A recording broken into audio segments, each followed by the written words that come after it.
ကဲဒါကြီးတော့လည်းဝင်မင်္ဂလာပါပန်နာ gaming channel ကနေပြန်လာလို့ကြိုဆိုလိုက်ပါတယ်ဒီကနေ့မှာတော့ပန်နာတို့ကတာကြီးတို့အတွက် All Star event မှာရရှိမဲ့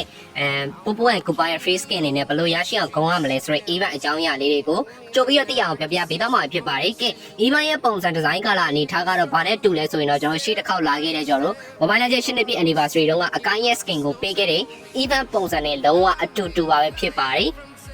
်ဘာကွာသွားမလဲဆိုရင်တော့အခုမြင်တွေ့နေရတဲ့အတိုင်းပဲကျွန်တော်အန်စာတုံးခောက်တာတွေကအစားတုံးမယ်ကွာသွားတာကတော့အခုကျွန်တော်ပြရတဲ့ magic dice လေးတွေနဲ့တုံကင်လေးတွေကတော့ original server ကိုရောက်လာခဲ့ရင်တော့အပြောင်းလဲလေးတွေပုံစံအပြောင်းလဲလေးတွေဖြစ်သွားနိုင်မယ်လို့ထင်ပါတယ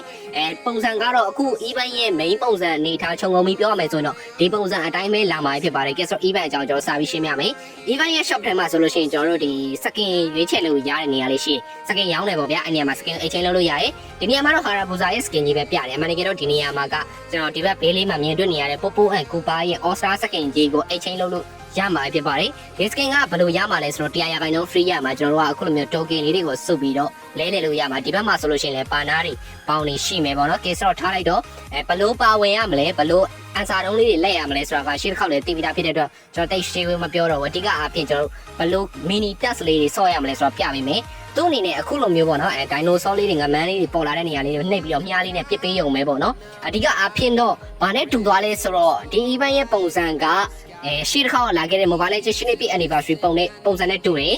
်ပြီးတော့အထက်မှာဆောက်ရတဲ့ mini test လေးတွေကဘာနဲ့တူလဲဆိုတော့ကျွန်တော်တို့ဒီ Naruto event Gaara ရဲ့ base skin ကို free ပေးတော့ကဆော့ရတဲ့ ninjutsu tranjutsu တို့အဲ့လိုမျိုး training လေးတွေနဲ့တူပါတယ်စက္ကန့်30အတွင်းမှာကျွန်တော်တို့သတ်မှတ်ထားတဲ့ဟိုပါပေါ့နော်ဘယ်လိုပြမလဲ dinosaur အကောင့်လေးတွေကိုတတ်နိုင်တယ်ဆိုလို့ရှိရင်ကျွန်တော်တို့ကအခုလိုမျိုးလေးပေါ့နော်အဲ့ token လေးတွေရမယ်အဲ့ token လေး300ရတယ်ပေါ့နော်အဲ့ဒါလေးတွေကိုစုပြီးတော့ကျွန်တော်တို့ကဘာလို့ရမှာလဲဆို skin နဲ့ပြန်ပြီး exchange လုပ်ရမှာဖြစ်ပါတယ်ဒီနေရာမှာတော့သူ့ရဲ့ဒီ answer တော့အကွက်ထဲမှာပေါ့နော်8 30 20 30ဆိုတာကတော့ဒီကျွန်တော်တို့ရရှိမဲ့ coin ပမာဏတွေဖြစ်ပြီးတော့တခြားအကွက်တွေကိုကြမယ်ဆိုတော့ကျွန်တော်တို့ကခုနလိုမျိုး gain လေးတွေကိုဆော့ရမှာဖြစ်ပါတယ် gain လေးတွေကလည်းအရင်မှလွယ်ကူရွှေရှင်းနေဒီနေရာမှာဆိုကျွန်တော်အစပြန်ရပါ okay နောက်တစ်ခေါက်ထပ်လှည့်ကြည့်လိုက်မယ်ဗျာနော် okay အဆင်ပြေတယ်ကျွန်တော်သူလှည့်ကျသွားတဲ့အကွက်မှာရှိတဲ့ကျွန်တော် test လေးတွေကိုလုပ်ရုံပဲပေါ့နော်ဒီမှာဆိုလို့ရှိရင်လေခုနလိုမျိုး test လေးပ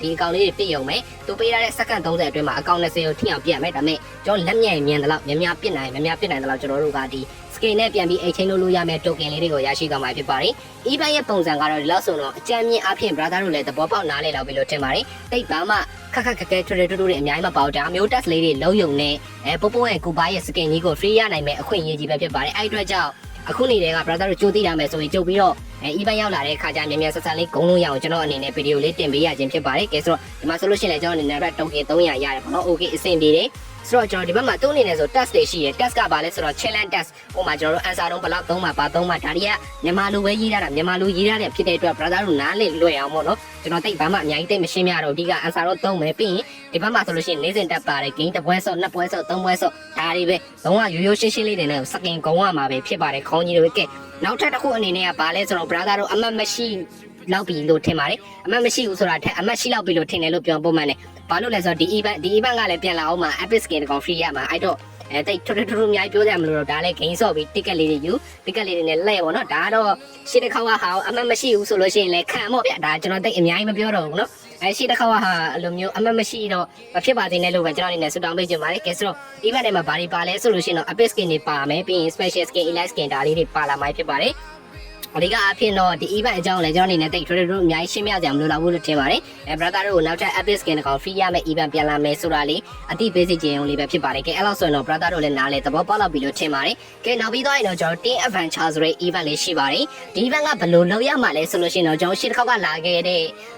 dancing golden event ရဲ့ကျွန်တော်တို့ team gathering event လိုမျိုးပဲကျွန်တော်တငယ်ချင်း9ယောက်စုပြီးတော့ပြောမယ်ဆို squad ပုံစံမျိုးလေးပေါ့နော်ဒီတဲလေးမှာတငယ်ချင်း9ယောက်ကိုဖိတ်ခေါ်ရမှာဖြစ်ပါတယ်ဖိတ်ခေါ်ဖို့ဆိုတော့ကျွန်တော်တို့က game တွေဆော့ပြီးဆိုလို့ရှိရင်အခုလိုမျိုး training point လေးတွေကိုရမှာဖြစ်ပါတယ် training adventure training point ပေါ့နော်အဲ့ဒီ point လေးတွေကိုရမယ်အဲ့ဒီ point လေးတွေကလည်းတစ်စက်အောက်မှာ reward လေးတွေကိုရရှိသွားမှာဖြစ်ပါတယ်ဒီနေရာမှာတော့ reward တွေကပုံသေးကြီးတော့မဟုတ်သေးဘူးအဲ့ညမှာစကင်တကောင်လို့တည်ထားရတယ်အဲ့လောက်ပဲတည်ထားရသေးတယ်အတိအကျတော့မတည်ရသေးဘူးပေါ့နော်ကဲအဲ့စကင်တကောင်ကလည်းဒီကနေရနိုင်သေးတယ်ပြီးတော့လို့ရှိရင်တငယ်ချင်း9ယောက်လုံးကို fight လိုက်ပြီးဆိုလို့ရှိရင်လေကျွန်တော်တို့အနေနဲ့ပေါ့နော်ကြက်ကဝက်ချင်းကတ်တကတ်ကိုလည်းရရှိသွားအောင်မှာဖြစ်ပါတယ်ခေါင်းကြီးတွေကဲဒါကတော့ အခုနေ့မှာကျွန်တော်တို့ advanced server ပေါ်မှာရောက်ရှိနေတဲ့ဂုံးစိမ်းရအောင်မဲ့ design color အနေထားလေးတွေပေါ့နော်အဲ့လောက်ဆိုရင် brother တို့နားလည်လောက်ပြီလို့ထင်ပါတယ်ကျွန်တော်တိတ်ပါမှရှိရှိဝေးအများကြီးမပြောတော့ဘူးဆိုတော့သဘောကျတဲ့ဆိုရင် channel လေးကို like and subscribe လေးလုပ်ခဲ့ပေးဖို့ပြောချင်တယ်ကဲဆိုတော့ကျွန်တော်အနေနဲ့အခုလောလောဆယ်မှာအသစ်ထွက်ထားတဲ့ Leo Mo ရဲ့ epic skin ကြီးကိုတော့ဝယ်လိုက်ပါမယ်ဘာလို့ဆိုတော့ Leo Mo epic skin ကတော်တော်လေးကိုမှလမ်းတယ်လို့ကြားရတယ်ကြားရတဲ့အတိုင်းပဲအခုဝယ်လိုက်တဲ့အနေထားလေးမှာဆိုလို့ရှိရင်တော့ပန်းရောင် thin vibe လေးတွေနဲ့တော်တော်လေးကိုမှလမ်းတာကိုမြင်တွေ့နိုင်မှာဖြစ်ပါတယ်ခေါင်းကြီးတွေကဲဆိုတော့ကျွန်တော်အနေနဲ့တော့တော်တော်လေးကိုမှသဘောကျပါတယ်အလုံးကပန်းရောင်တိုက်ကြီးပြအလုံးက share ကြီးခေါင်းကြီးတို့ okay let's go ခေါင်းကြီးတို့အဲ့တော့ဒီ skin ရဲ့ animation effect တွေ design ကလာအနေထားလေးတွေဘယ်လိုရှိလဲဆိုတော့ကျွန်တော်တို့ queen ထဲမှာသွားပြီးတော့စမ်းလိုက်အောင်ခေါင်းကြီးတို့ကဲဆိုတော့ basic attack ကတော့ခေါင်းကြီးတို့အခုမြင်တွေ့နေရတဲ့အတိုင်းပဲတော်တော်လေးကိုမှမစိုးအဲ့ပန်းရောင်လက်ထတာလေးအယောင်တောက်လေးတွေထတာပို့ပြီးတော့အဆင်ပြေတယ် okay skin 1ကို show မှာကြောက်အမ skin 1ရော့ okay စကေး1ကတော့ဒီလောက်ထင်တဲ့လောက်လည်းမပါပါဘူးစကေး F5 ကထင်တဲ့လောက်မပါဘူးเนาะစကေး1ကတော့ကျွန်တော်မကြိုက်ပါဘူးဘာလို့လဲဆိုတော့မကိုင်းတဲ့လို့လည်းပါမှာတယ်เนาะ okay စကေး2လေးကတော့ဆက်စချင်းထွက်ချင်းမှာတော့တော်တော်လေးလှတယ်နောက်ပိုင်းမှာတော့ပုတ်သွားတယ်ဗောနော် okay ထားလိုက်တော့ဒါတော့တိတ်အများကြီးကျွန်တော်အနေနဲ့ရှေ့ရှေ့ဝေးပြောကြမလို့ဘူးဒါ epic skin ဆိုပေမဲ့လည်းတိတ်